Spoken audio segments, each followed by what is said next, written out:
Let's circle back to that political bombshell we talked about at the top. The November election less than 5 months away, right? From a one-time tax on billionaires to affordable housing, there's a lot at stake. But one ballot measure could end up bringing a big change to the voting process here in the Golden State. We talked with Gary about it. We'll talk to Darrielle about it now. We're talking about Prop 39.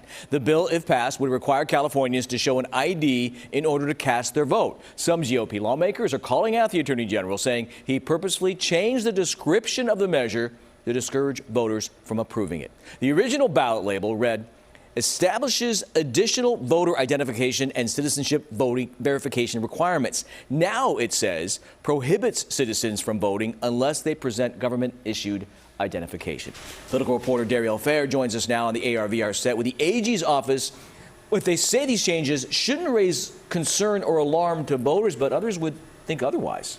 Yeah, I think this is certainly a topic that supporters and opponents are watching closely. Tony, voters will cast their ballot on Proposition 39 this November to decide whether they are in favor or against a government-issued ID being required when voting. The ballot measure would also require voters to confirm their citizenship status when registering to vote. The proposal comes in addition to a nationwide push by Republicans and the Trump administration to mitigate what they claim to be widespread election fraud in states like California. Proposition 39 qualified for the November ballot after supporters submitted more than 1 million signatures to the California Secretary of State's office back in April. The measure's initial title Bonta's office issued last year said it, quote, establishes additional voter identification and citizenship verification requirements. The AG's office updated the ballot measure's title this month to say it, quote, prohibits citizens from voting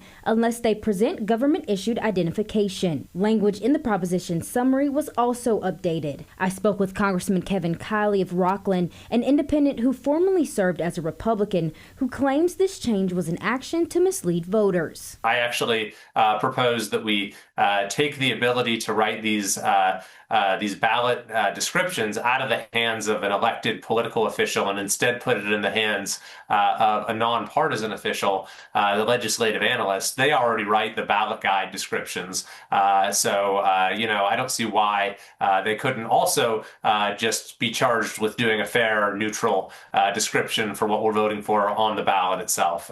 Attorney General Bonta's office defended the action in an email to CBS 13, saying, quote, when a measure qualifies for the ballot, the Attorney General's office is required to issue a ballot title and summary and a condensed ballot title and summary. We take our responsibility seriously at all stages of the process. It is not uncommon for the ballot title and summary to change from the circulating version, and this year, all 9 voter-proposed initiatives have changed.